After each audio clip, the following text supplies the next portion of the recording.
Green Party Tairāwhiti, Trees Tairāwhiti, Forest and Bird, Exchange Cafe, Te Weu, and thank you to Nathan from Rongai Studios standing there doing a recording for us. I think we've got Jordan, our Green Party candidate here. I'm introduced in a bit.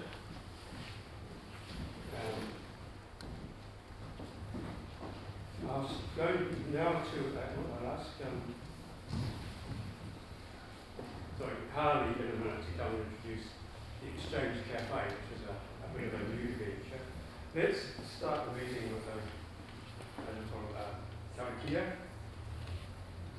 Make a peace of the sky above, the earth below, the world all around us, from above, below, inside, outside.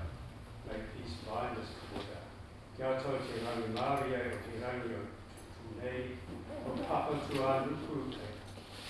Takoto nei, e te taio e awhi nei, ki runga, ki raro, ki roto, ki waho, rire, ki atoa te rangi Māori.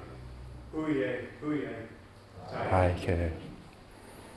So, Harley, take a minute or two to tell us about it. Because you're... So, from here? Yes, we're not miking. Good evening, everyone. My name is Harley Degrowth. So, firstly, big thank you to Evan and his team for organising an amazing turnout. It's awesome.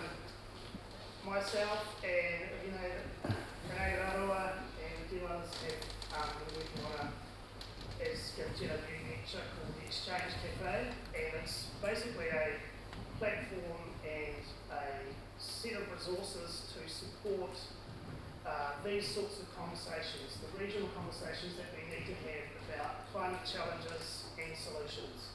So you probably haven't heard of Exchange Cafe, but now, and we're working on a website, and we will be, where we can, getting behind communities to support them with these sorts of events, so we can to also to capture the recordings so they're more widely shareable and help the region have those conversations that we need to have to work on the solutions that we need to address the climate challenges that we have in this region. What's the website address, Harley? Pardon me? What's the website address? You should say that because I can't really know. It's exchangecafe.net.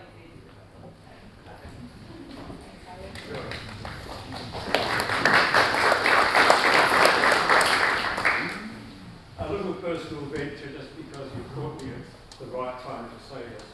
I'm just playing around with a little green book, very short book with 20 pages, because I'm really concerned to get through it.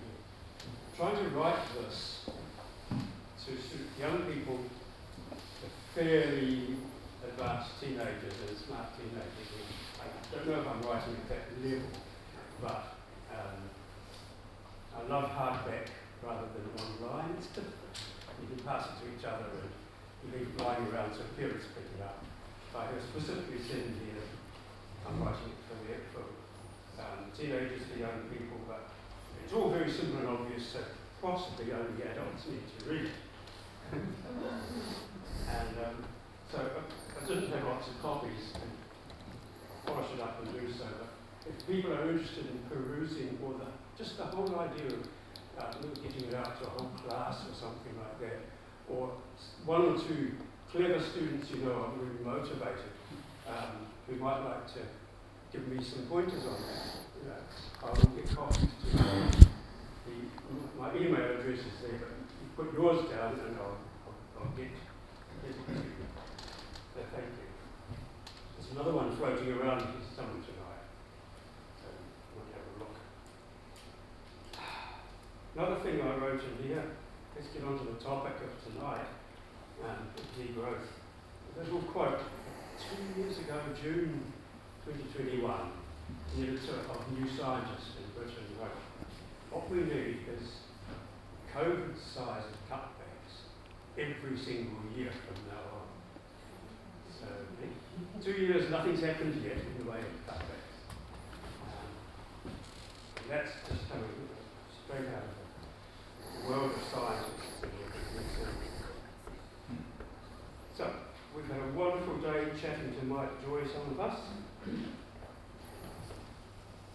I'll abridge Wikipedia for you. It's fairly accurate, I think. Mike Joy is a New Zealand environmental scientist, freshwater ecologist, and science communicator. Currently employed at the Institute for Governance and Policy Studies at Victoria University of Wellington. He is publicly outspoken about the decline in freshwater quality in ecosystems, especially the impact of nutrient pollution from intensive dairying.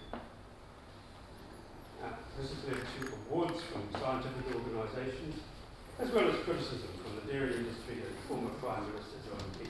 Surprise.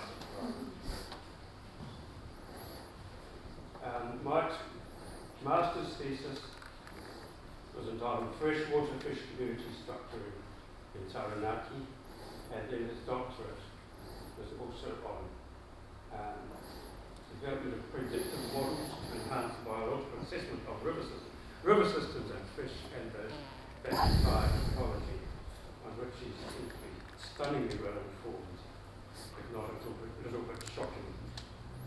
He was senior lecturer in ecology and environmental science at Massey University until 2018. Since then, at the Governance and Policy Studies at Victoria University, and now, June this year, taken up a 5-year fellowship as the Morgan Foundation Senior Research Fellow in Freshwater Ecology at Victoria, funded by the Morgan Foundation. So that, a wee bit of background. We're very lucky to catch you here, Mike, and I'm very grateful for your generosity, giving you a time, and look forward to this massive and fascinating detail. Mike Joy, Dr. Mike.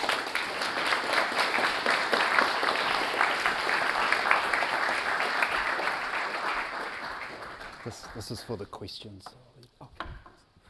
Hi everyone, thanks very much for coming along. I'll try not to block your guys' view, but I do need to read on here because. So I'm mostly going to talk about. I'm not going to try and tell anyone about how to live their lives. I do not want to do that. I've never tried to do that. I just want to make people try to get out more information about the reality of what's happening, because there is an army of people trying their best to greenwash and to tell everyone that there isn't a problem so that they'll carry on buying their products. And so I'm going to try and get some reality through all that kind of thing. And mostly what I'm going to talk about is biophysical limits to growth. That degrowth is going to happen whether we like it or not, and we can either manage our way down or we can have a catastrophe, and it won't be fun. It'll be far from fun. So I'm going to talk about a degrowth, framework. The Degrowth Aotearoa New Zealand, and you can go to the website or go to the conference in September, and there's much more detail about the details of how degrowth can happen. I'm mostly going to talk about why it has to happen. And because there are so few people that know about this reality. I mean, you can have climate experts, they know everything about climate. That's their world, but they won't know. There's very few people who pull all this together. Science tends to narrow science and research down. I'm trying to bring together all of the parts of it. And it's just so kind of amazing that it takes somebody like Greta Thunberg to be the honest voice out there amongst all of the spin. And I do want to emphasize that it can be portrayed as, we get so caught up in having all of the stuff that we have now, and we think that it's important in our lives, but it's very, very important to understand that a lot of it we could very happily do without, and life would be much better. The limits to growth idea comes from this work that was done in the 70s by this group of young scientists at MIT in the States. And they made these predictions here. Well, they're not predictions, they're scenarios of what would happen. And so this was the very first computer models. And they published this book called The Limits to Growth back in 1972. And it's been updated, and I haven't got the most recent one up there because no one's put it all in one graph before. This was one of the scenarios. One of the scenarios was business as usual.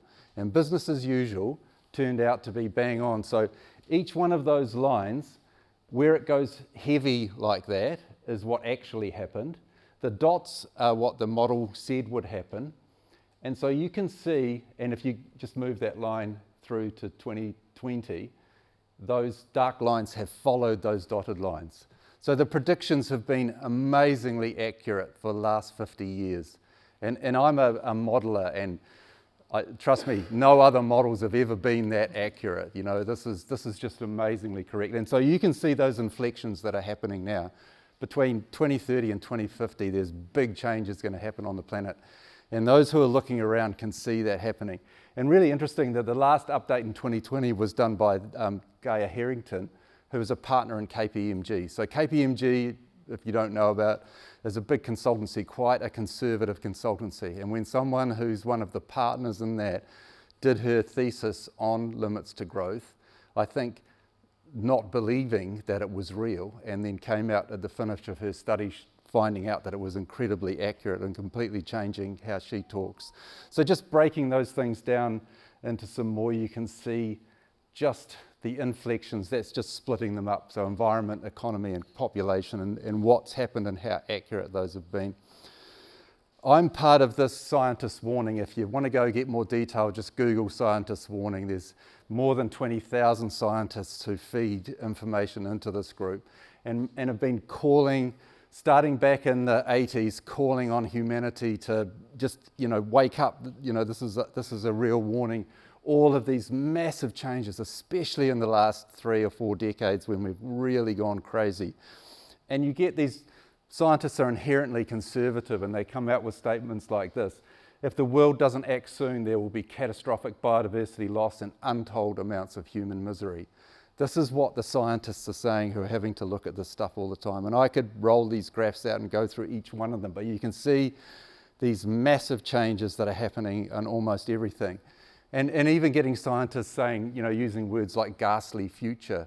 This is Corey Bradshaw, one of the top scientists, talking about this. And there is this real trap, and I know we're all getting caught up with it, of being climate fixated, We've got to understand that climate change is a symptom. It's a symptom, along with all of these other limit breaches that are happening, of overshoot. They're symptoms of the fact that we have grown too big, too fast for the planet to be able to handle that change. And so the atmosphere is reacting, but so are all of these other components of what keeps this planet livable for us. So another way of looking at it is these planetary boundaries. So this graph on the left, the circle with the greyed out circle with the green part in it, that's the bit we've got to live in. That's the bit we can safely survive in. And all of these bits that go out into the orange, these are the biogeochemical flows here, nitrogen and phosphorus, that I've been working on, that have big impacts on our rivers, lakes, oceans, basically all the nutrients that we're putting into freshwater systems that are driving harm. And land use change, novel entities, the things that we've created, and by extinction blowing out here. So we're having these huge impacts, and now we're seeing, much sooner than predicted, these massive temperature problems happening around the world. People are actually dying directly from heat, just can't survive that heat. And lots of us humans would not survive if we didn't have air conditioning to be able to keep temperatures down. And you get the situation in a lot of these countries where the grid, even if people can afford the air conditioning, the grid can't handle it, and you'll have mass die-offs of people when the grid collapses. The planetary boundaries, here's another way of looking at it here. This is showing one of the big drivers of us exceeding these boundaries, and that's animal agriculture. Well, agriculture, aquaculture, fishing and forestry. All those black dots are telling you how much of those overshoots, again, nitrogen, phosphorus, genetic diversity, land use change, freshwater use. The black dots tell you how much it's influenced by animal agriculture. So really not just so many humans, but so many animals that we've increased on the planet to be able to live like we do and eat like we do. And there's more and more fossil fuels going into getting our food, into getting our forestry, into getting our fishing done. So agriculture and forestry, currently 68% of the Earth's terrestrial surface. It's reliant on fossil fuels, and that reliance on fossil fuels is increasing all the time as well. 22% of our greenhouse gas emissions coming from animal agriculture, that's globally. And this massive increase in the proportion of food that's been eaten by humans on the planet that comes from animals, and that's pushing up the greenhouse gas emissions as well. I just wanted to, I don't know if there's anyone left in New Zealand who still believes that we're 100% pure, clean and green, but just to put it into reality, the map on the right, that's one of Corey Bradshaw's analyses, but that's using an environmental impact index for all of the countries in the world, and you won't be able to make out that scale. But New Zealand down the bottom is listed as 18th out of 189 countries. That's not 18th from the best, that's 18th from the bottom of 189 countries. We're not in the top half, we're not in the top three quarters, we're in the bottom quarter of countries in the world when it comes to our environmental performance. We were 18th from the bottom, we're about 35 from the bottom. That's per capita. If you take it overall, we're still 35 from the worst. And here's another way of looking at it. This is the overshoot days. So this is when we exceed the ability of the planet to absorb the way we live. So on April the 19th this year, up until April 19th, from 1st of January to April 19th, we were living within our budget. April the 18th, 19th onwards, we're now in deficit. From now until the end of the year, we're using more than the planet can provide for us. And look, we're there with Russia, Slovenia, a bunch of European countries, Saudi Arabia, Japan, all the bad guys, all in this area here. We're in amongst them. So we are nowhere near clean and green. We are so far from it. And just to put that into some kind of perspective, if you take the biomass of animals, say mammals for a start, on the planet, and that's the graph there on the right. Humans ourselves, the cows, the cattle we eat, pigs, poultry, down the bottom there, so 97% of the biomass of animals on the planet is us and the animals we breed to eat for ourselves, 2 or 3% for the wild animals. So no wonder we've got a biodiversity crisis. Think of it, there's only 3% of the biomass on the planet is them, and you can go back 10,000 years and that little bar on the left is. So we've had a 700% increase in the weight of animals on the planet. How have we done that? That's just think about how could you've just got this planet, how could you massively increase that biomass? How we did that is by using fossil fuels to make fertilizer to be able to feed all those animals and to massively increase the population of humans on the planet. So we're taking fossil energy stored more than 65 million years ago for a couple of 100 million years, and we've consumed that, and we are consuming that to take nitrogen from the atmosphere and create fertilizer out of it. That's one of the big drivers, so we can feed more people, we can feed more animals, and we massively change what's happening. So we've got that increase in biomass of us and what we eat, a massive decrease in the wild animals, so there's huge biodiversity loss. The insects that are disappearing, plenty of sign on that. I'm sure any of us that are as old as me in this room have noticed how bugs on the windows, for example, have reduced really, really massively in our lifetimes. Of course, humans aren't doing well either. Big impacts happening to humans already. And just to put that nitrogen story into context, so this is going from 1900. So around here, 1930s, we humans discovered how, it was actually a couple of German guys who figured out how to take nitrogen and turn it into reactive fertilizer from the atmosphere, but using fossil gas to do that. And so then you start having, so the world population this line here that goes up to just under 3 billion, is how much the world population would be if we had no nitrogen fertiliser. We could only feed less than half of the number of people on the planet if we didn't have it. But that's only because of the current food system. That doesn't mean that we couldn't feed 9, 10 billion people without it. It's only because animals are in the process. We put so much energy and so much fertiliser into growing animals, which is a really inefficient way of getting protein to us. And so you can see how that massively increased the production by taking from the past. And the European Science Foundation said that this represents the greatest single experiment in global geoengineering that humans have ever made. I mean, I would suggest that probably what we've done with carbon is probably on a similar scale, but we humans now make more nitrogen, reactive nitrogen in the nitrogen cycle than all of the natural systems put together. We have totally altered the nitrogen cycle. So then we have around 1 billion people who have insecure or inadequate diets. We have a couple of billion at the other end who are obese. So we have all of this processed food, all of this energy going into processing food. And I'm going to talk about it a bit more, but ever since human life on the planet, there's always been this need for any organism to have a positive return on energy invested, right? It's kind of fundamental to all life. But what we have now is this crazy situation with our food. I'll come back to that, but to produce 1 unit of energy in food, we use 20 to 30 units of energy.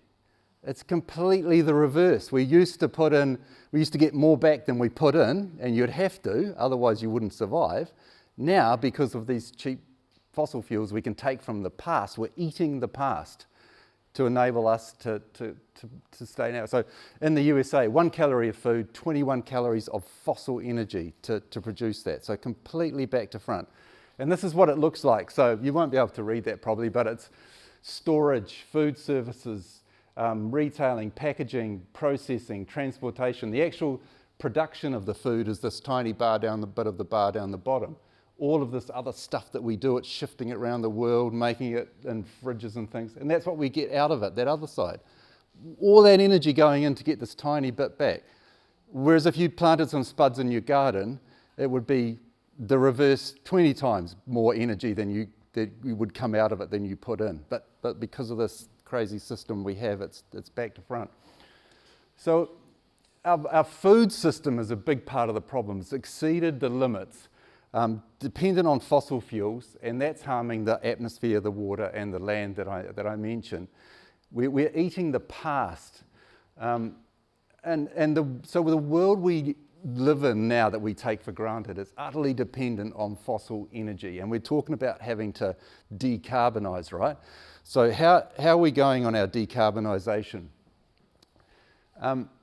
If you look at that graph there, I don't know if you can make out all the stuff here, but there's nuclear, that little bit there. This is over time, and this is gigajoules per capita, so this is energy per person.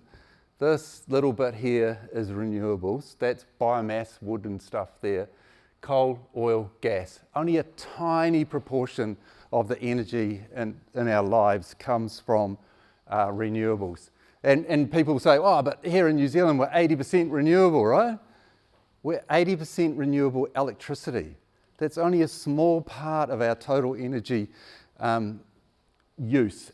Actually, and this should be an 28% of our total energy is renewable in this country. Okay, and that's bad enough, but it's unchanged. That red line is the proportion of renewable energy in our energy consumption in this country. Unchanged since 1990, and probably way before that. Actually, if you go back 100 years, it was much more renewable energy than there is now.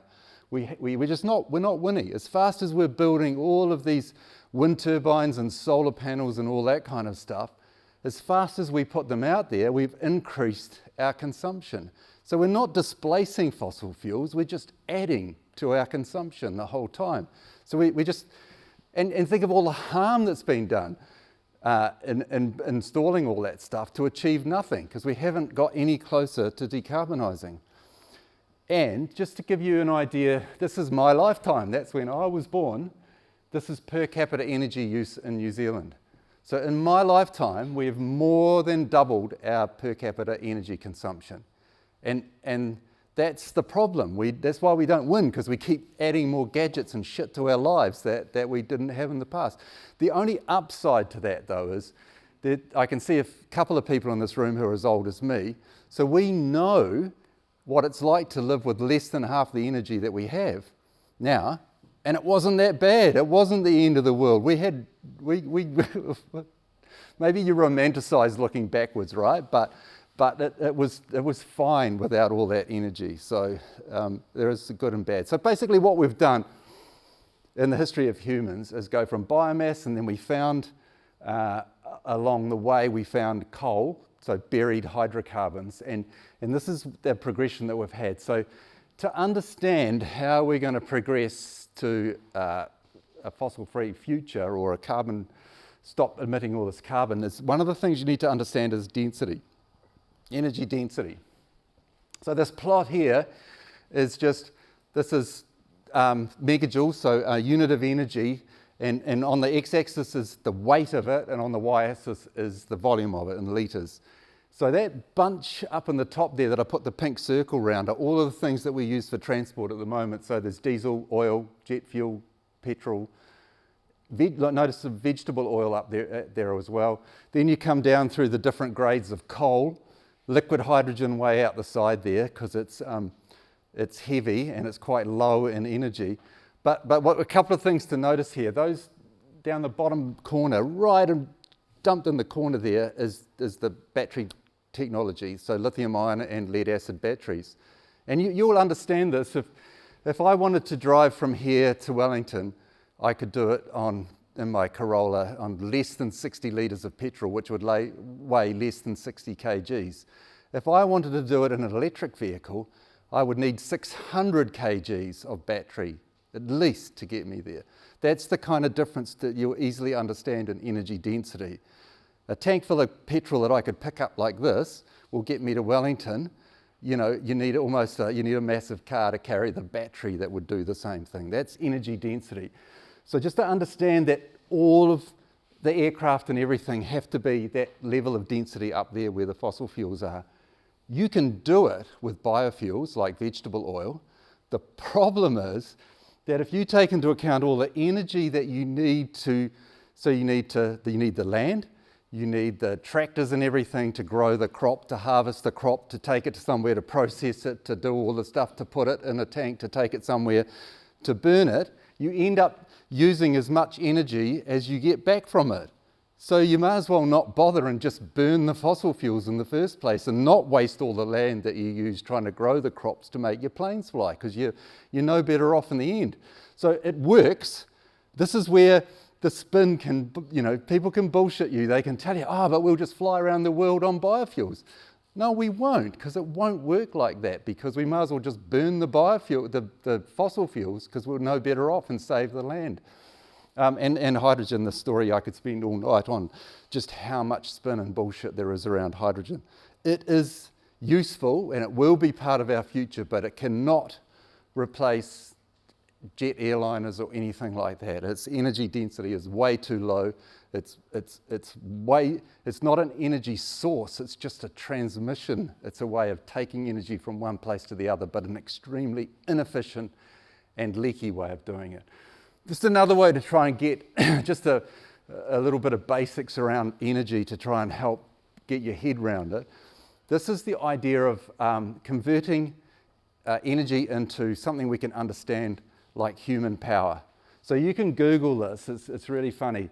I can't remember, just put in track cyclist and toaster. He's on a bike thingy, stationary bike that's hooked up to a generator that's hooked up to a toaster.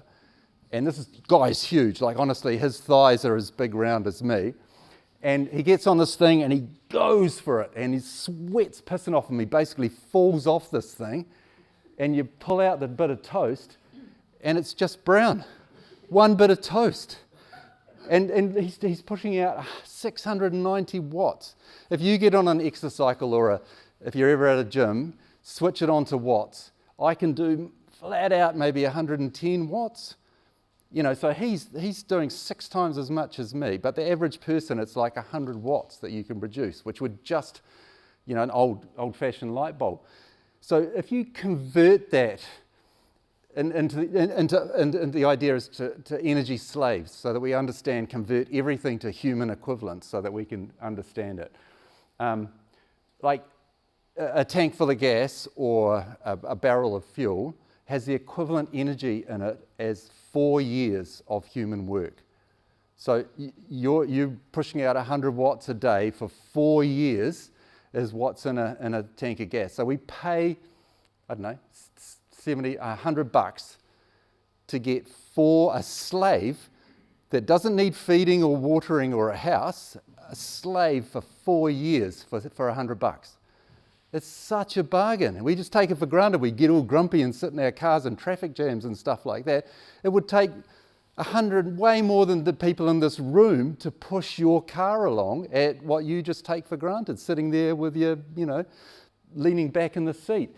And so the whole global economy needed 17 trillion watts of energy, and most of that came from oil. So that's 500 billion workers that are out there doing stuff versus 4 billion real workers, what were actually humans. So economists don't even think about this. It's less than 1 cent an hour we pay these slaves.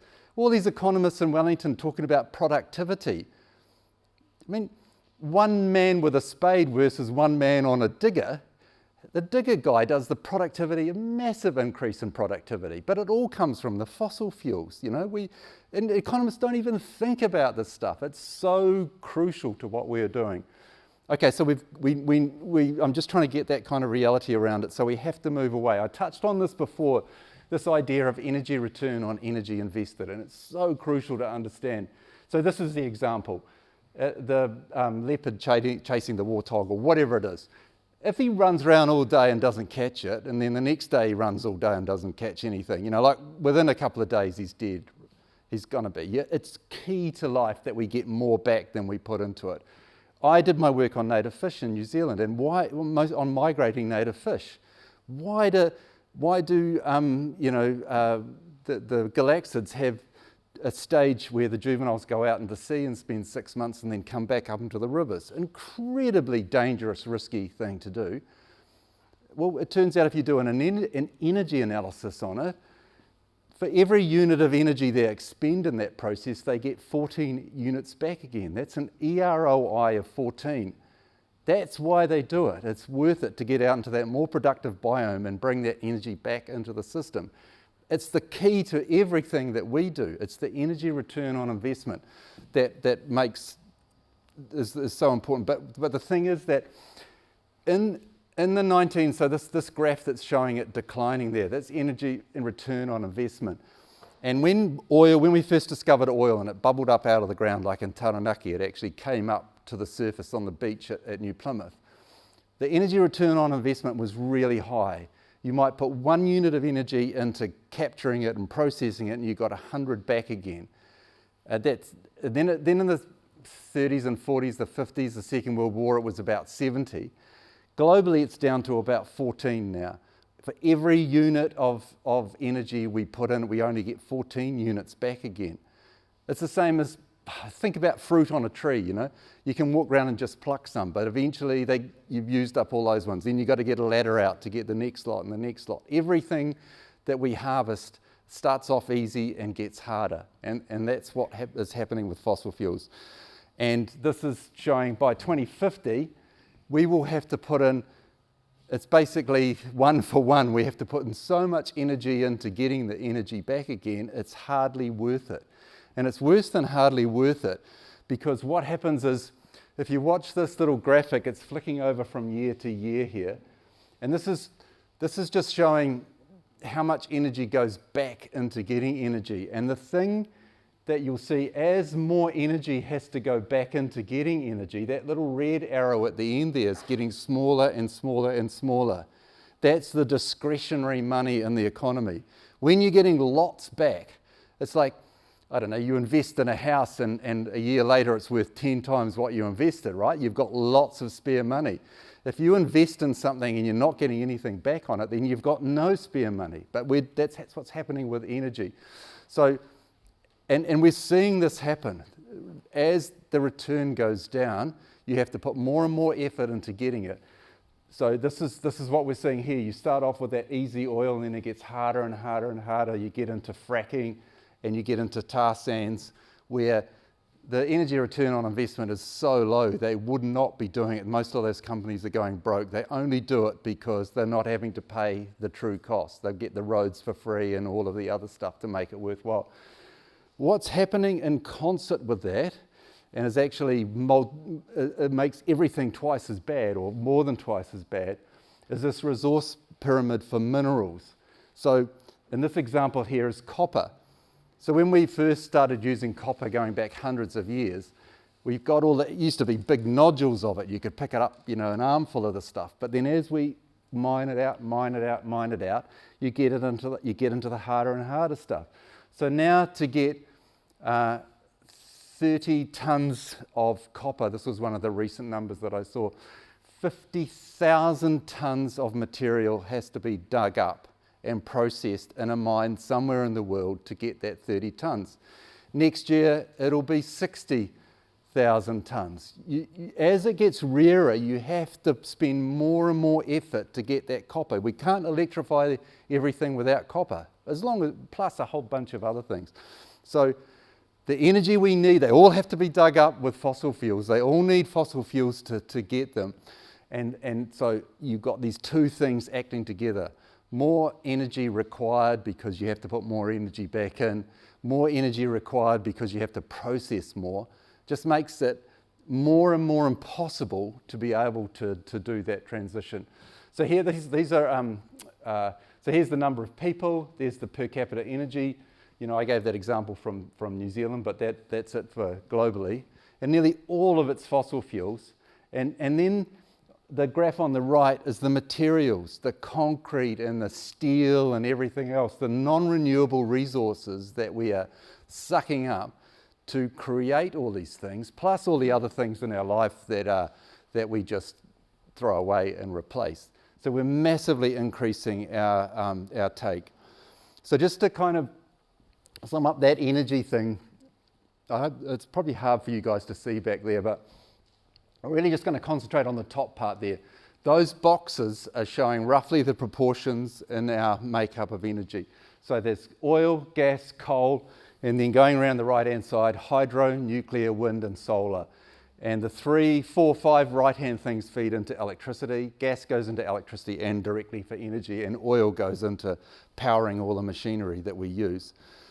Those fossil ones are going to have to go, right? We know that. They're going to have to go. What do we get left with? Well, when it comes to hydro, nearly all of the rivers that could be dammed are dammed already. And probably some that shouldn't have been dammed are dammed. They're massive. I mean, this is what I've worked half my life on, is the biological, the impacts, and the impacts not just on the life in rivers, but in the shape of the rivers downstream once you dam them, and the offshore at river mouths and all that kind of thing. Huge impacts that mostly just get forgotten about. Plus, methane emissions from dams. You build a dam and you bury all the vegetation and it breaks down in anoxic conditions down there and gives off methane. So for a lot of the time when you build a dam, for the first 10 or 20 years, you won't have any positive atmospheric, greenhouse gas gain, because anything you gained by the renewable energy will be taken up by the methane that's given off by the lake that you produced. There's no free lunch in these things. Nuclear, despite all the promises about all this magic stuff, the last big nuclear power plant that just recently was nearly opened in France, I don't know if it actually is, took 30 years to build.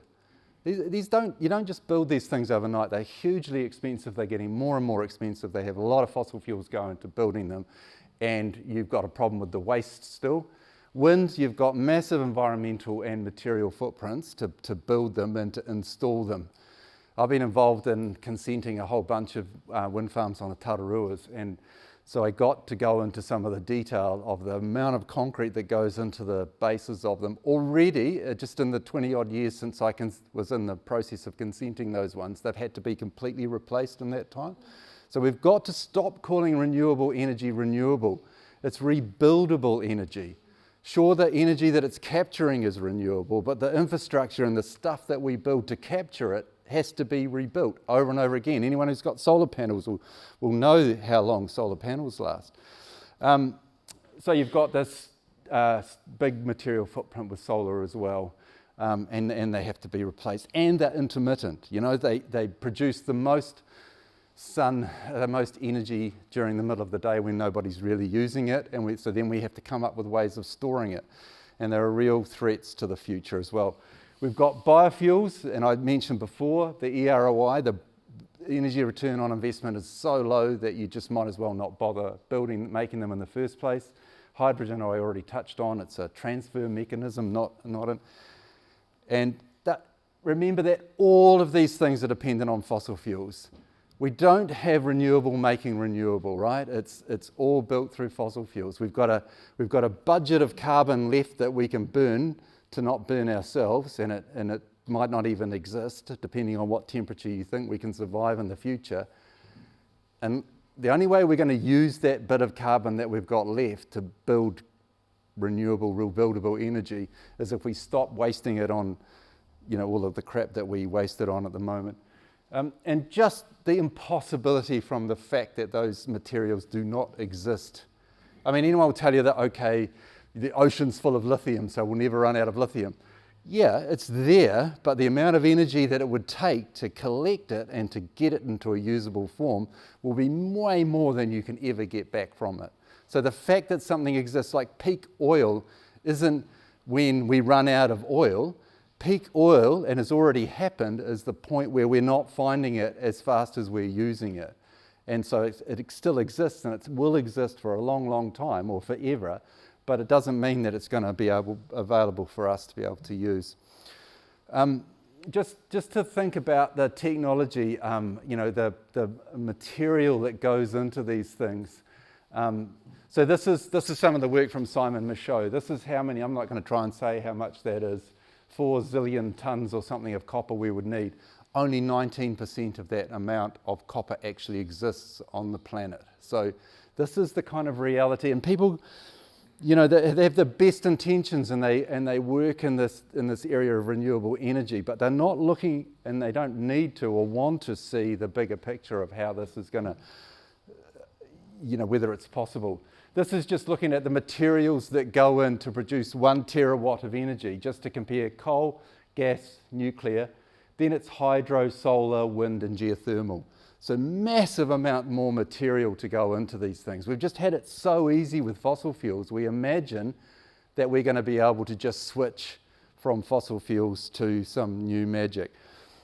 This is really messy, but what I'm just trying to show here is bring all that stuff together. You've got the fact that you need to mine more and more materials to get the same amount has big biodiversity and social impacts. If any of you have seen pictures of some of these mines, it tends to be the poorer people in the poorer parts of the world who have the mines in their backyards. Rich people don't want mines. They put them in places where no one can see it. It's all needing more and more energy because the energy return on investment goes down. There's just all of the things that I mentioned, all driving together to mean that the only renewables will be a part of our future for sure, but we cannot hope or imagine that we can have the world that we have now without fossil fuels.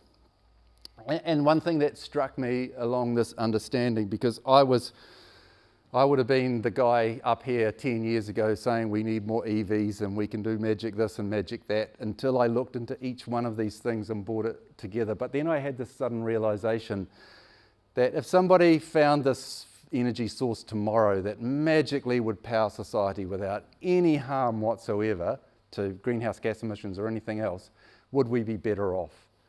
No. Because it's the energy availability that's enabled us to fish all the fish out of the ocean and to chop all the trees down and to harvest destroy all the soils on the land. the only future for us is one with a whole lot less energy. And we won't voluntarily do it. The only hope that I have that we'll get there is that we won't have the energy to carry on destroying as we have been doing. And my fear is, not as much as the harm of climate change or any of the other collapses, is that we will try to do it, and in the process of trying to keep the lifestyles that we have, we will just tip everything over the edge. We'll just drive it much faster. You know, that's the worst possible outcome, and I can see it happening. You know, this idea that we're going to replace an industrial ecosystem that took 100 years to build in 10 years with this magic is just crazy. You know, we've got to understand that this was a one-off. This is like your extremely rich auntie dying and leaving you a fortune. And we're just like kids. We just had this crazy party. We just layered up and bought everything you could in sight and got drunk for the whole weekend. And it's Monday morning now, and the party's over, the house is trashed, the toilet's blocked, the roof's falling in. There's, you know, that's where we are. We need to understand that. It was just this amazing gift that we had, and we just blew it like there was no tomorrow. And we had a fun time doing it, and now the reality's hitting.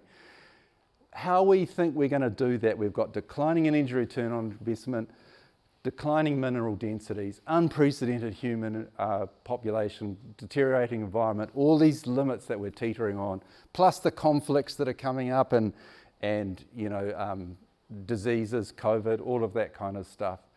You know, and like I said, we're just going to swap one race to destruction with another race, sped up race to destruction, if we don't face that reality and not try and replace what we have now. We kind of need this to get back to some understanding of just how rare this time is that we're in. You know, this is, you know, if you squeeze the history of the Earth into one year. So if you take a whole year, humans have been around for 37 minutes of that year, and this industrial craziness is 0.2 of a second of a whole year. That's the reality, and it's so hard for us living here now to understand that. There is this huge self-delusion industry going on. The one that I'm really angry about is net zero, this idea of net zero. Green growth. This idea that we're going to grow, but it's just going to be green. It doesn't matter what colour the growth is, it's going to kill us, right? Either way, it's going to destroy it. Just calling it green doesn't make it go away. And we have these crazy ideas like carbon capture and storage. I want to just make sure that you understand that if you plant a tree, you mitigate the carbon that was lost from that tree chopping down. You don't plant a tree and it mitigates the flight that you just took. You can't. The fossil carbon is from a cycle more than 60 million years ago. You can't replace that in the current cycle. It's a complete delusion. You could plant the whole country, you could plant the whole world in trees, and all you would do is replace the carbon from the tree that you chopped down. Or you get 9 years, I think, of our current consumption. If you planted every inch of land, well, you couldn't because we've got towns and cities and everything else. But even if you did, that would buy you 9 years, right? And then you're back to square one again. You've pulled this bit of carbon out of the atmosphere. Then there's nowhere else to grow the trees, and then you're back to square one again. You've still got to do something about that carbon. So net zero is a complete delusion. Planting trees. But we all, look, the government's all behind it. We all talk net zero, you know. It's like even worse because we buy credits offshore for other places to plant trees to replace ours. I just did a quick calculation. We would, to balance out, even though it doesn't work, but if we want to pretend that it did, just to put it into balance, 225,000 trees a day we would need to plant every single day, 225,000 trees just for New Zealand to match our carbon that we release into the atmosphere. And like I just said, we wouldn't be, but we could kid ourselves we were. But that's to put it into some kind of balance. And within a year, we would have covered the whole, nearly a half of New Zealand would be totally covered in trees to cover our emissions for that year. So forget your billion trees or whatever, that wouldn't even start on it. So I've already done that. The other thing we've got to understand is that we have to be carbon zero by 2050 or earlier, not net zero. We just kid ourselves completely. That means, and Gavin touched on it, we need a COVID type reduction every year from now on. So the problem that we get caught up in, this is where economic growth is a problem, and for these people that work in economic institutes and things, that the best indicator that I've found of years of study into environmental indicators, what turns out to be the best indicator of environmental harm is GDP. Gross domestic product is destroying the planet. Economic growth is destroying the planet. So this is CO2 emissions versus world GDP. See, the line is just matched, it's just a perfect match. GDP versus energy, perfect match. GDP is the green line, red is the ecological footprint of the planet, and black is the extraction rate of raw materials. See, every dollar of GDP is us destroying the planet. So if somebody says, oh, we're going to send $1 zillion to poor countries to make up for the harm that we've done to them, where does that $1 zillion come from? It comes from burning fossil fuels. What sort of a gift is that?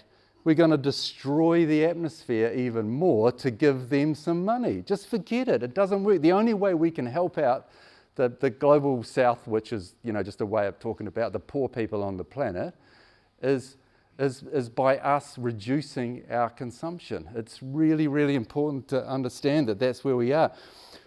50%, I don't know what proportion of people in this room, but 50% of the people in New Zealand are in the richest half of New Zealanders are in the top 10% globally. And I'm definitely in that. I'm in the top 10% globally. 10% of New Zealanders are in the top 1% globally. So we rich people are the problem. We don't think we're rich, but in comparison to the rest of the world are. So we have to understand that part of the way that we live. And to put this into, just so you can get your head around the level of change that we would need to make to be able to match our current consumption with other forms of energy, you can convert it to megatons of oil equivalent. So in 2018, there was around 11,000 we consumed. This is just before COVID. We consumed around 11,000 tons of oil equivalent. Convert everything to oil equivalents. Turns out there's 11,000 days, but less now, to 2050. So we have to replace 1 megaton, that's 1 million tons of oil equivalent, every year from now to 2050. Sound easy? Well, we could do that by installing 1,500 of the biggest wind turbines, the biggest, not the biggest, but the big wind turbines, every day. 1,500 wind turbines installed and connected every day for the next 11,000 days, and we would get there. Of course we couldn't, because there'd be more concrete than we've ever produced and more everything, copper, than we've ever done, but that's to put it into scale. Or, if that's too worrying, we could build a nuclear power plant, a large nuclear power plant every day. For the next 11,000 days, we could build a nuclear power plant. Just to get that reality around how much energy we use. For, you'll see all these headlines, we can, convert, just switch to nuclear or some, it's just the scale is unimaginable of the scale of how we live. So just to sum up, that little graph there is that peak is fossil fuels. That's time from minus 6,000 to 10,000 years in the future. This little blip is the one that we're in. We just happen to be born in the time in the blip. And we've had this amazing time that I talked about. So it enabled this massive growth in humanity, massive amount of material consumption, sky towers, cruise ships, all of the dumbest shit that we ever did, we've done because we had all that money and energy to do it. It takes energy to get energy, and that's the future is going to mean that we've had this, it ain't going to happen again, it's all over. They're all symptoms of overshoot, so it's really just one crisis, and that's the overshoot crisis, and all of those things, including climate change, are part of it. They're all interconnected though, and the one thing that is in common to all of these crises is that reducing consumption is the answer to all of them. So it's not like a problem that has a solution, because whenever somebody talks about the problem, the problem is that we need to have what we have now in the future, and the solution is whatever you come up with that needs us to get there, but that's not what we need to have. We have to utterly change how we live and what we value. We were talking about this today, this whole idea of stuff that we've been marketed, or we have this urge inside us that we have to accumulate stuff, to the point where people have to buy, the big growth industry in storage areas, because we can't fit all the shit we have in our houses. We have to have storage rooms to fit, That's the crazy idea that a winner has lots of stuff, a winner has a big car or ute or whatever, and a loser has a little car or a bike. We have to totally reverse that. And transformation isn't going to happen with politics as usual, because any politician who wants to make a tough decision, a friend of mine was mayor of Kapiti, and she brought in water meters. That reduced water consumption on the Kapiti coast where I live by 30%, but she was gone, out of there after that. People will vote out any politician who makes tough decisions. Look at what's happening in the build-up to the elections. Everybody backing down on all of the things that were going to be strong, that we need. It isn't going to happen from them. It has to be the ground up. It has to be some of the organisations and people that I've been talking to today, where it comes from the ground up, and it's change that happens in communities. And that is the only kind of way we're going to get there. So we have to stop this crazy delusion of thinking that we can plant trees and that's going to mitigate fossil carbon. This idea that you can, it goes back to the Catholic Church, and I can't remember the term for it, but you used to be able to buy forgiveness if you give the church, some money, then all your sins were wiped out, That's what we're doing with this offsetting. It is complete. How can these people with brains be sucked into such a stupid idea, to think that planting trees can offset that? This idea that you can decouple emissions from GDP, been disproven so many times, but if you got a bunch of economists in here, they would stand up and tell you all about decoupling and give you examples how Europe's decoupled. Their GDP is flat or reducing, but their emissions are going down, but their GDP is steady or going up, because they're offshoring. It's bloody China. It's China because they make all the stuff that we consume. It's if the emissions were loaded on the car that you buy that's built in China or Korea, had its emissions loaded onto it and not the country, none of us would be able to afford a new car, and we would have some solutions coming along. It's only because we keep kidding ourselves. We kid ourselves. International aviation emissions don't get counted. Military emissions don't get counted. The American military and the Russian military and the China, you put all these, we just pretend they don't happen. It's just nuts. If you tried to explain that to some kids, they would just laugh at you. So we need to, there's a whole lot of ways we could do that. Lots of people in the degrowth movement have different ideas. Transferable energy quotas or transferable carbon quotas are one way of doing it. I kind of like the idea that we all get an even share. At the beginning of the year, you chop up what's available in the way of carbon emissions that can be had, and everyone gets an even share. And if you don't use yours, then someone can buy it off you. So you get rewarded for not destroying the planet, and people who want to destroy the planet have to pay for it. That kind of idea is one way that you could do it. The thing that I get stuck on, though, is that people want to do it as a countrywide thing. So you work out, this rich country, this is how much we could have. If we did it globally and shared it out, then a whole bunch of people evenly across the world, then we would have to massively reduce how much we live our lives, because we live lives like this because other people can't. Don't worry, I won't go through all this sort of stuff.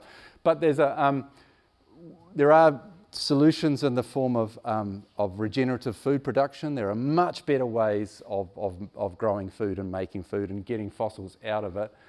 Low tech is the way of the future. There's so many less technology intensive ways we could do it. There are great examples from Indigenous peoples all over the world, especially and including in New Zealand, about how to not live a life that has massive destruction on the planet. The tradable energy quotas I mentioned, transition engineering. To me, the solution is going to come from communities, neighbourhood networks. Resilience comes from the connections that we have in our communities and small communities, not from some big high-level changes that come. For food and agriculture in New Zealand, and this is, I want to see this happening. I don't know if you can make out that picture in the background, but it's actually showing a football field with a big slope on it. And I want us to have a level playing field. When it comes to, for example, the work that I've done on dairy in New Zealand, the farmers are trapped in the system. Look at them this year. Most of them are going to be losing money. They're working their asses off for nothing, and Fonterra's making massive record profits and getting handouts from government to do it. If you want to do the right thing, I've got good friends who are farmers who want to reduce their nitrogen, and the bank managers jump on them. $27, I think I saw, debt for every kilogram of milk solids produced in this country. So something like a quarter of the cost of producing milk in this country is debt, is interest payments. This crazy system, where we're pushing the land and the animals and the people to the limit to produce this stupid commodity. And if you want to do the right thing, you can't compete, because the guys that are doing the harm don't pay any costs for the harm that they're doing. So we subsidise bad stuff, which cuts off the opportunities for doing the good stuff. So we need to fix that. And it's pretty simple.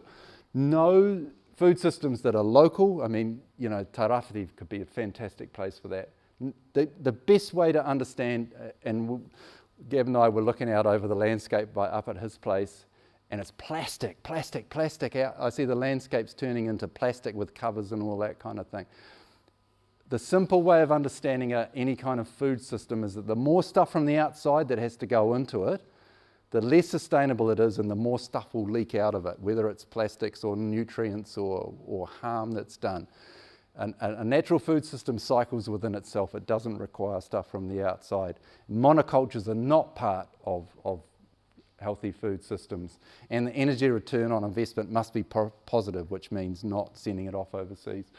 So I guess, Edward Wilson kind of summed it up. We have Paleolithic emotions, medieval institutions, and godlike technology, and that's kind of how we've got into this. And the reason that I'm here doing this is that nothing, like James Baldwin said here, nothing can be changed until it's faced, and we need to face this reality. The trouble is we're not seeing, and most people don't know about this reality.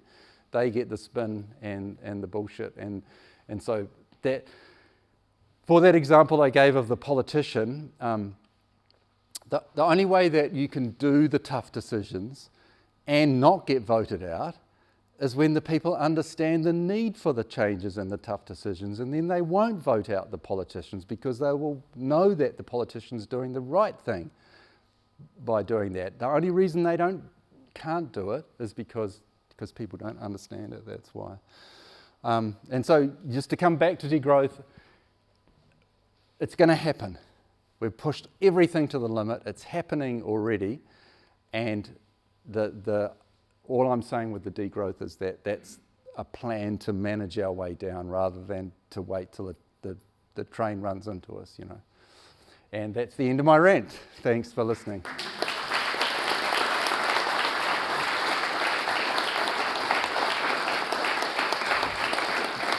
Are you going to handle the questions, or? Yeah. Yeah. Thank you so much, Mike. I want to ask everybody in this room to remember absolutely everything he does. thank you for such a shocking story, making us laugh quite a lot as well. Oh, right. Lovely Got to laugh. But before we close, it's question time. This microphone that I've been handed, Nathan, does this just automatically work? There's no switch on it? Yeah, it just records constantly, and I can edit it in. Super, thanks. So Pascal will bring a microphone to the people who want to ask questions. Come on, you got to run. Go on, sprint, sprint.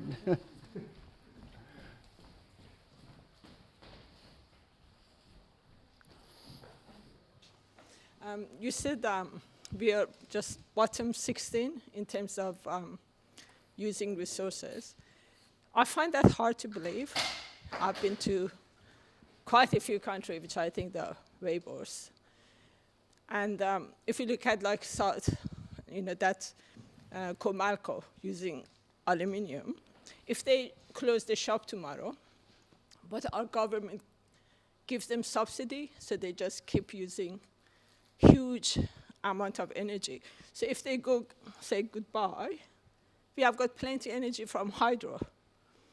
And so that's one question. And what do you think about Green Party and Labour Party giving millions to Fonterra, Yeah. to New Zealand Steel, Yeah. on the climate change banner? Yeah.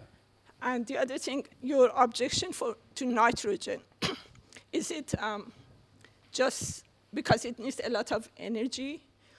Because I know of a project somewhere in Waikato, and they're going through a legal battle that they could produce nitrogen from alternative energy. And Greenpeace objected to that because it produces free nitrogen from the process, because their objection was against the product itself, even though they were proving that they're using very little energy. Well, I hope you understood from my presentation that green energy is not green, right? It has a massive footprint. We have had and have a way of producing nitrogen without fossil fuels, and it's how we're still here after millions of years of life on this planet. Plants fix nitrogen. Up until 1990, we didn't have nitrogen fertilizer in this country. We had a booming dairy industry because we fixed nitrogen through clover. So we do not need this magic green energy to make nitrogen. That is if you did a proper analysis of that, you would find it was massively negative energy, massive harm of producing that rebuildable energy to create it. Very, very, so the objections to that are very sound objections. Are we 18th worst in the world? Yes. And you can't see it because nearly all of the things that are really harmful you don't see. You don't see nitrogen. I've always said, if we could see nitrogen in our rivers, and by turning our rivers red, then we wouldn't have this problem. If you could see carbon in the atmosphere and it turned the sky everywhere around us red, we wouldn't have the problem. It's because we don't see it. So you don't see the pollution here that you might see. If you see plastic bottles on a river or something like that, you think, oh, that's really bad. But that's actually, so nitrogen, I haven't got the graph in this talk, but the nitrogen loads in a bunch of our rivers in New Zealand are higher than anywhere else in the world. I think the Yangtze River was the only one that was worse for nitrogen load in our rivers than the rest of the world. What was the other ones? Fonterra. Oh, Fonterra, yeah, I'm totally disgusted with the government and the Green Party putting out shit on my Instagram saying, yay, we gave $90 million to Fonterra, who made $500 million, $500 million profit last year, and we're giving them money to stop drying milk with coal. Just the whole idea, and I just kind of, while we're touching on Fonterra and dairy, I don't have a problem with milk or dairy. If we just produced milk, butter and cheese, I would be totally fine with it, but we don't. Nearly all of it gets dried. Well, 95% of it's exported, but some high proportion, 80% or something like that, gets dried and turned into milk powder, where it ends up as a junk food filler globally, We're the biggest exporter of dairy in the world because every other country grows their own milk. We supply the junk market, and we supply the other big ethical issue is around infant formula as well. So I just mentioned this PhD student of mine from a few years ago from Vietnam, and she went home with her baby and came back just crying, telling me about being yelled at and spat on in the street for breastfeeding. And she showed me the ads online and translated that here's, our products, we're part of the supply chain. You've got these, scientists in white coats, in these adverts telling women that breast milk is inferior to infant formula, right? And so through these poor countries, through Myanmar and Vietnam, China's actually caught on to it, and it's shifting out of China. So there's this whole, kind of ethical and problem with our milk that people keep talking about it as milk, but it isn't. If it was just milk, it wouldn't be a problem, but it's the commodification of it that happens. And so, yeah, all we do is end up giving all this money to Fonterra so they'll use pine slash or some other equally stupid thing, low energy return on investment instead of coal to dry it. We shouldn't even be drying it in the first place, is what I'm trying to say. Yeah, same. And the same with what you said about Camelco as well, But we're buying all this element. All our utes and everything have got aluminium and steel and plastic, and we can say, we don't want to do it here, and someone else will do it. We're still going to buy it, I don't think that's why degrowth is the only answer to this. We've got to stop building the stuff that needs all this thing. Otherwise, we're part of it. We're part of the problem. But even our government electrical vehicle as a solution. Yeah, totally. It's the opposite to a solution, Yeah, and the trouble with the power too is that having lots of power right down in Invercargill, by the time you get it up here, you've lost so much of it in the process. It's not really like it magically becomes available to everyone else. It's in the wrong place, Yeah. We've got to wait for the microphone to come around. No, it's just for the recording. Sorry, I should repeat it back. I'm kind of repeating it as I give the answers. Yeah, Mike. Precision fermentation and technologies like that, will that work at feeding the world or people that? Okay, so just the questions about precision fermentation, as opposed kind of take the cow out of the picture and just produce it in a vat. That can be a better outcome because you don't have to maintain a cow. I kind of feel like we still don't know enough about the energy inputs into these processes. They're kind of like a black box where we say, but you ask them what do they feed the bacteria with, and the microbiome in there, the microbiology. What do we feed them with? We don't know the answer to some of these questions. So yes, it would certainly help, but we don't want to. It's not the solution. I mean. We looked at, when I was working with Landcorp, I was on the environmental reference group with Landcorp, our biggest farmer, and we knew we had big issues, or they knew they had big issues because we kept telling them about it with winter grazing in Southland, all the mud farming and stuff you might have seen the ads about. So we looked at oat milk, because traditionally before cows there was oat growing down in this part of Southland. And when you did the sums for oats, the protein per hectare, the yield per hectare, the water requirements, the greenhouse gas emissions, everything was 5 to 10 times better cutting out the cow and just going directly. Then two issues happened. And this is what's happened to Otis, who are doing that down there now. They're having to send the oats to Sweden to get processed, and then they're shipped back here. So the oat milk you buy here is being processed in Sweden. Because the next stage is you've got to set up a processing plant, and then you've got to find the markets, and even Venture Southland were keen on doing this. Then we did we got the data for some of the bores around, Balclutha or Gore, where we were going to do it, where we were talking about doing it.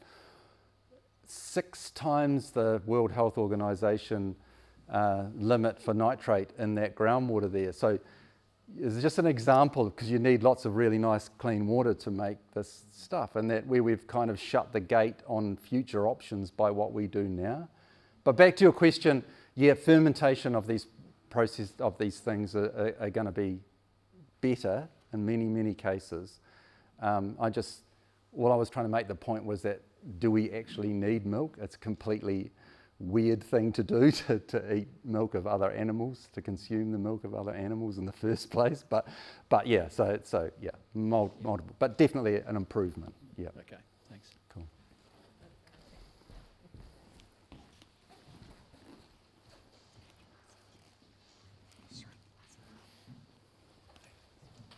Now we're just getting the microphone for the recording, that's all. How's it going, mate? Just had a concern about carbon dioxide released into the ocean, warming up our ocean currents, and possibly looking at for the ice caps melting. Also, the ozone layer that protects us from the radiation from the sun.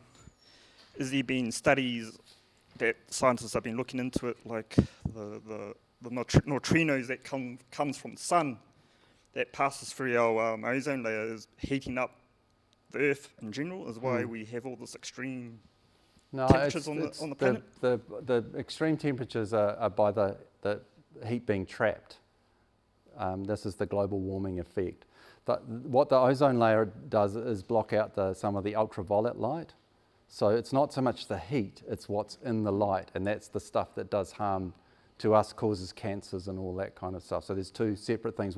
Think of the ozone more like a filter for what UV can get through, and the greenhouse effect is just like more moisture and more in the atmosphere that traps in that heat, and that's why you get those extremes of heat happening. And yeah, the ocean, we think it's really bad because we're seeing those heat extremes on the land, but most of the heat is being absorbed by the ocean, and so you're getting ocean warming that's driving that polar ice melts and that kind of thing. Also had a theory in replicated technology. I know they're starting with 3D printing, where everything is going to be replicated. Now, would that be possible in the future to replicate food rather than how we're doing it now? Do you think that technology one day will become a reality? Yeah, no, it's still what food is energy. You know, it all tastes different and all that kind of stuff, but it's actually just a way of that we get energy, and ultimately it comes from the sun. Grows plants that converts that light into sugars and carbohydrates that we consume, that powers our movements and all that kind of stuff. So we can't replicate something, we can't add, there's just basic laws of thermodynamics that we can change the form of energy, but we can't create energy. Do you think AI technology will solve most of our problems that we're facing now? No, I think that AI will probably be the scariest thing I can think of, because it can do good things, but it can just as easily do bad things, and so it can be used against us as much as it can be used for us. So I think it's a neutral thing, Would you agree on Elon Musk looking for other alternatives outside of Earth? Like he wants to go to the moon. Well, I wish he would go there and do it really quickly. Well, yeah. But the sooner the better. He's worried about us running out of fossil fuels, so he's looking to other alternatives. He also mentioned about human population is decreasing. Now, whether that's true or not, I don't know. 80 million people. We add 80 million people to the planet every year. So the population of New Zealand, every couple of weeks, is added to the population of the world. Guys like Elon Musk are dangerous, and I wouldn't listen too much to them. Over to your left. I have heard that AI stands for artificial ignorance, is that right? Yeah, it's like our Ministry of Primary Ignorance. Thanks, Mike, for everything. I just have a question. You seem to indicate that this degrowth has to happen on an individual level because the government is not going to make it happen. At a community, I said, at Pardon? a community. Community level. Yeah. So can you suggest practical ways where individuals, because maybe individuals do congregate in communities, but very often those communities are not always in total agreement with the individuals in the community. You can take our little community of Gisborne, you'll find diverse views on virtually everything. Yep. So it comes down to individuals. So what can individuals on a personal level do to make an impact? Okay, so the biggest individual change that you can make for the betterment of the chances of a future are to get rid of meat out of your diet, starting with the ruminants, and then working your way down through that. Then there's things like transport and how you get yourself around, but it's about how much you consume. So it's about living with as lower. It's doing less. It's not that we need to do more to save the planet. We need to do less to save the planet, and it's not consuming stuff. Buy local, get rid of meat. There's a whole tranche of things. It's kind of not buying stuff from overseas, not traveling overseas. You could go on all night. It's simplifying your life, I think, is the best way to describe it. What about taking a booster every year? A booster? COVID every year. Yeah, well, Talking about, wasn't it? yeah, but there's all sorts of defences we'll need to make as well. So, yeah. Type of growth, it's limits to growth. Yep. Hi. Hi there. Just one question. It's around, you say the degrowth has to be individual level, community level. And you also mentioned that farmers are in that loop where they are stuck and they work their ass off for smaller and smaller margin. Didn't you think it's a bit controversial now that the things are getting very bad that the responsibilities shifted onto individuals? Well, the profit was part of the big corporation, the big system was making a profit. But the big corporations don't make the profit if we don't buy the stuff off them. It's both. It can't be one or the other. You can't go blaming the big corporations and keep buying stuff off them. So it's not. And I know the big corporations want to blame the individuals, and the individuals want to blame the big corporation. But it's not either or. It's got to be everything. My question is, it's not controversial that, each one of us to reduce need to be earn less every year, do less every year. And instinctively, for a kid, you want to have more opportunities, right?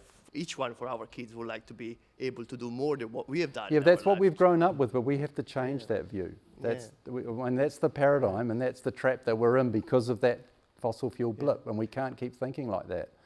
In what way we can do that in a system where the inflation goes up, the costing goes up, everyone wants to earn more, and everyone wants to get paid more, because they get trapped in the system. Yeah, we've got to break out of that system, How can an individual or community do that? By all of those things that I said before. Buy local, do less, simplify your life, all of that kind of stuff. Don't get caught up in that trap of having to own all that stuff to feel like you're successful, Elizabeth here, just a minute. Kia ora, Mike. Thank you, first of all, for coming to Gisborne, knocking things over. These are things that we've been thinking about for 20, 30, 40 years, and it's the first time I've ever kind of seen it all put into one presentation like that, and I thank you for that. Quite an astounding presentation, I believe, and critically important. First of all, I ask how many politicians have seen your presentation, and the answer is probably zero. Zero, yeah. So keep the mahi up and keep putting the word out there, because it is critically important. Fully take your point about not being able to have a sort of a magic wand and replacing energy sources, but we're getting glimmers of hope around artificial photosynthesis and why would we need that? We've got trees and plants. Why would we want to replicate something that nature has taken billions of years to we couldn't hope to match that, It's kind of like why is that a goal? You know, it just As an seems energy crazy source to me. to replace, or once we've diminished fossil fuel to a level that is sustainable, to actually take fossil fuel out completely forever. The other one being nuclear fission, which we're getting glimmers of hope. What are your thoughts on those? They're just glimmers. They've been, ever since I was born, they've been saying that nuclear fission's going to happen, you know, and it hasn't happened. There's just a huge industry. And what scares me, I couldn't care less about the Elon Musks and all those kind of people that want to make these promises. What worries me, and the New Zealand government gets caught up with it, Megan Wood's just completely sucked in by this hydrogen bullshit, is that people then think, oh, I don't have to change because magic's going to come along. You know, your photosynthesis or your whatever's going to mean that I don't have to do it, you know.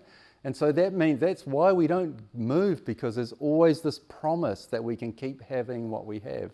And it doesn't have to be real, you know. It's just got to let us think that it's going to happen, and it will, and then it has that negative effect. Yeah. Thank you very much.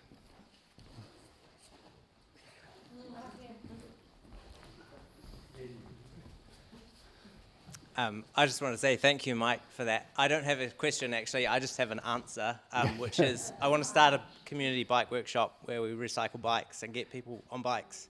So it's more of a solution down the idea of degrowth. That's that kind of the low tech that is the future. Yeah. So and what I need is a space in town. I've got. Have we? Okay, we've already got a space. Sorry, we're all good. If you want to know more about it, come and see me. Great advertising.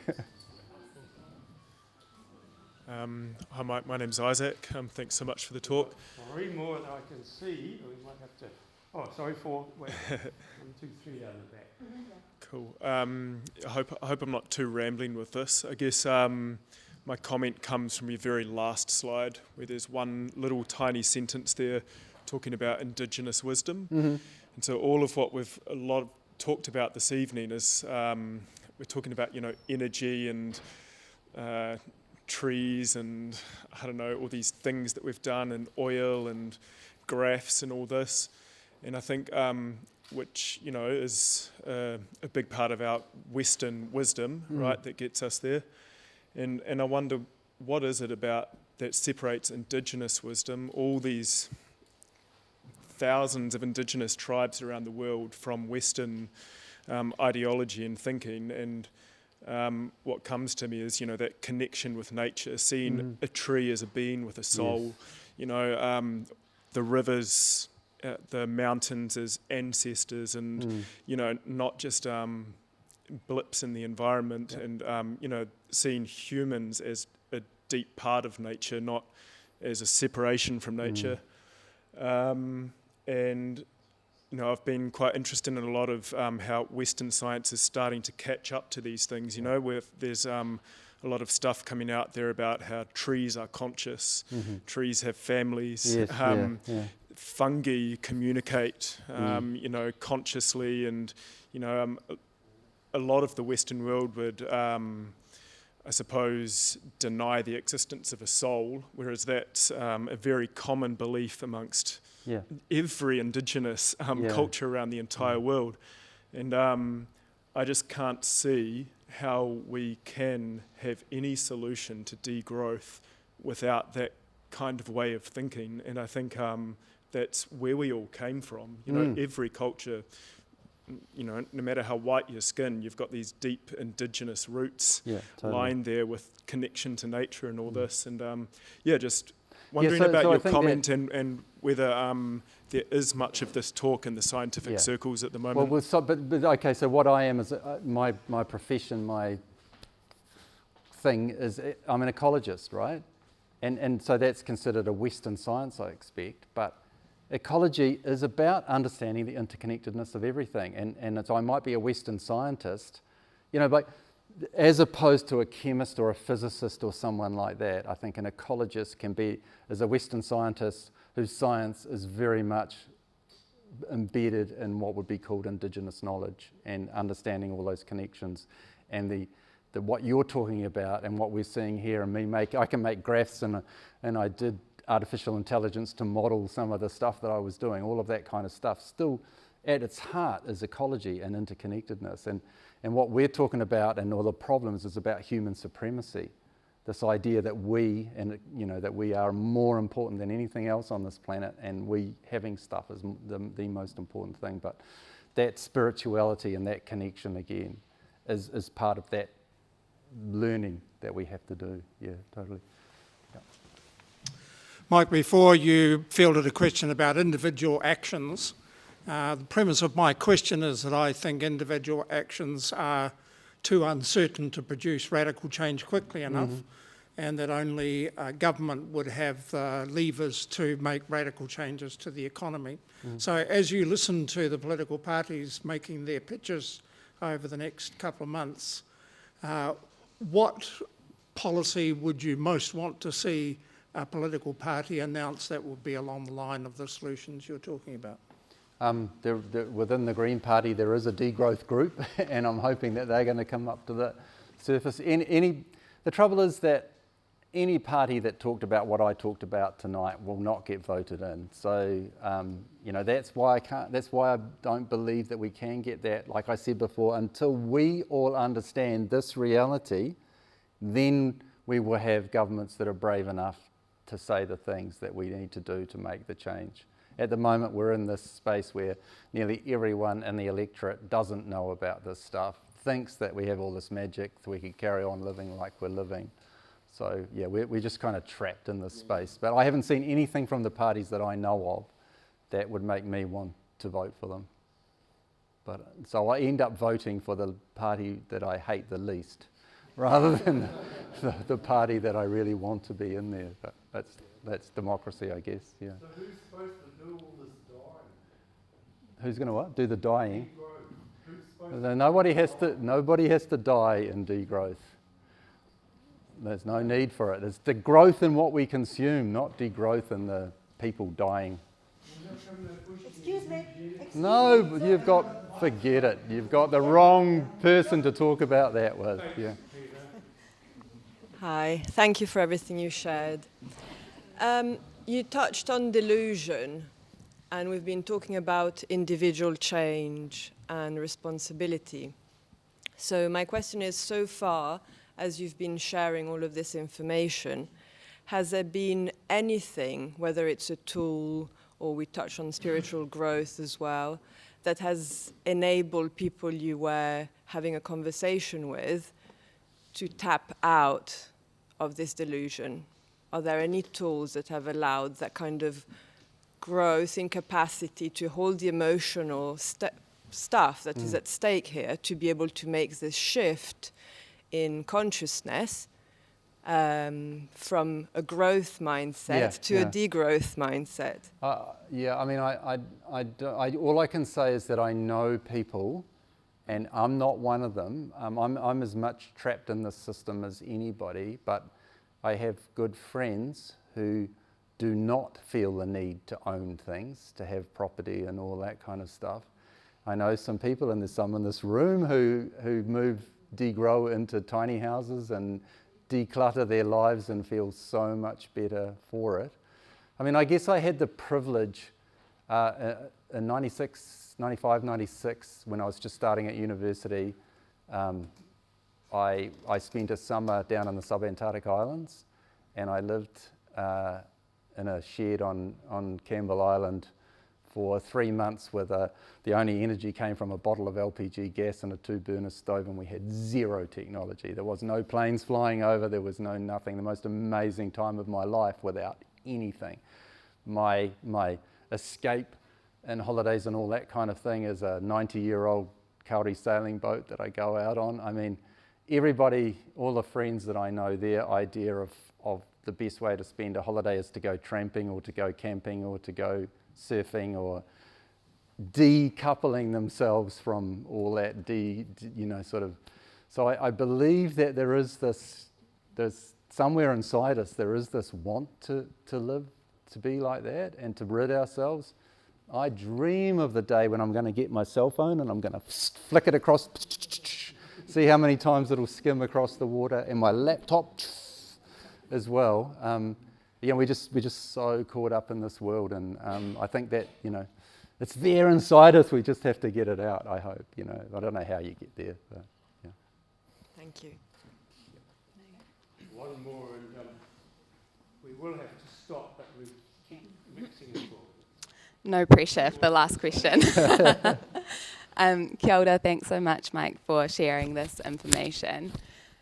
You've been in this space and doing this kind of work for a long time. I saw you share a similar story, or this story, about a decade ago.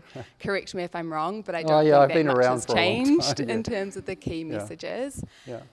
And I think my main question is, you talk about this pathway to a solution in terms of degrowth, but also through this message there aren't many glimmers of hope. So my question for you is, I know you have hope for the future because you continue to share this information and this message.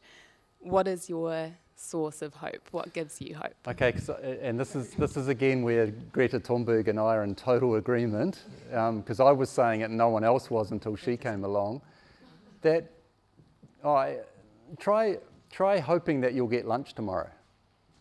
It won't happen, well, it might, but you create hope by doing stuff, right? That, to me, hope, you make hope. You do stuff so that you will have lunch tomorrow. You won't starve tomorrow. So we can't just have, it's a verb, like Greta says. Hope is a verb. You do stuff to have hope, and so that's my feeling around hope. And look, I know how debilitating it can be facing up to the reality, but part of me also realises what we were just talking about, that degrowth, where we end up, isn't some horrible negative thing. It is a positive thing where we're going. And so that's the hope, is that we will stop going down this crazy path and we will see sense and get to that point. Kia ora, my name's Katrina. I'm an environmental scientist. I'm interested in your conversation around using Indigenous knowledge bases to fix solutions to current issues. I find it quite ironic that we have to actually validate ourselves in a Western world against Western science paradigms or philosophies. So I'm interested in that concept that you're using. Yeah. Also, what you use the word poor, as in poor people? Yeah, I mean, is that Indigenous people that you're referring to? As in poor, when I say that word, is not poor in anything except money in your pocket poor, not poor in any other way. Yeah. So with the Western way of working is around commodity. That's how I see it. Indigenous ways are around effective or sustainability. So how I come from it is that Western ways of working, or colonisation, assimilation and acculturalisation, has actually taken away some of those Indigenous ways of being over years, and then all of a sudden now you're going back to those ways of being and living to look for solutions. I just wonder what paradigm you're working with in that way of using Indigenous solutions for these issues. It's not I guess a racism thing or whatever, but I'm just interested in ecologists that also say they can work from an Indigenous way if they're not Indigenous, or have a paradigm around that. I think it's the way of thinking and the way of being that would give you that Indigenous narrative. Just interested in that kaupapa. I'm just saying that where we need to be, and I'll just use the example of the first people of Australia, that you have a 50,000 year history of living in this place. Change happened along the way, but up until a few hundred years ago,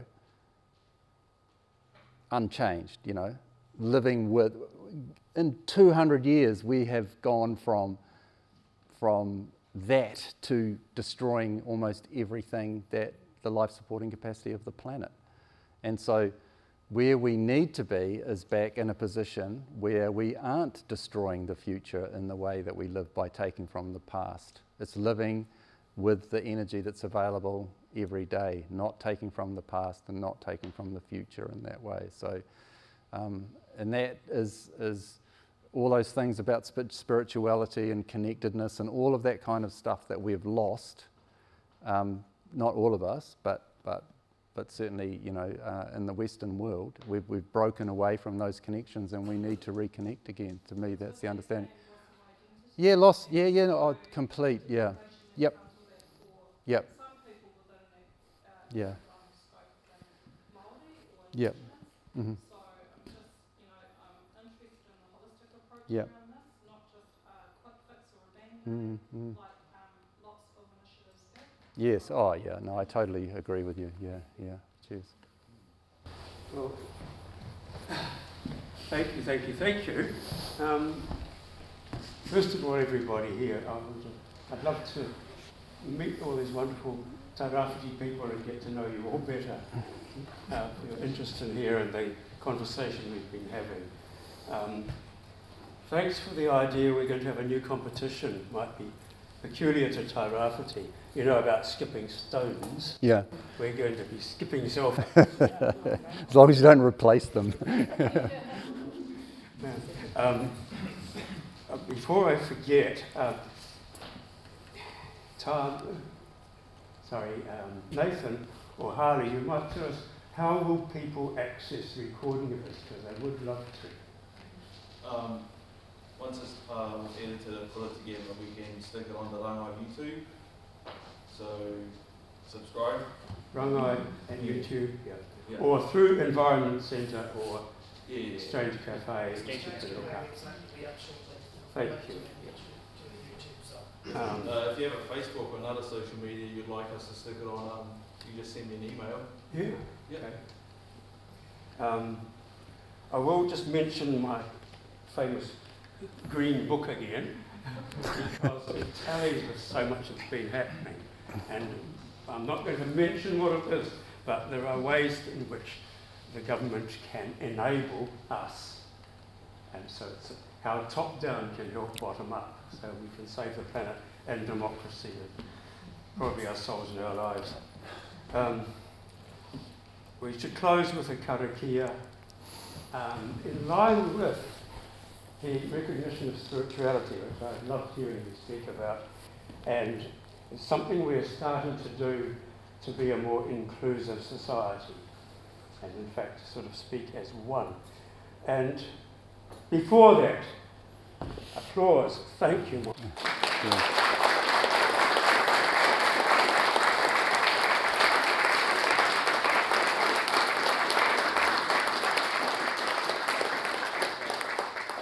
Restrictions are moved aside so the pathway is clear to return to everyday activities, enriched, unified and blessed. Ka whakairia te tapu kia wātea, ai te ara kia turuku whakatahi ai, hui ei. Thanks.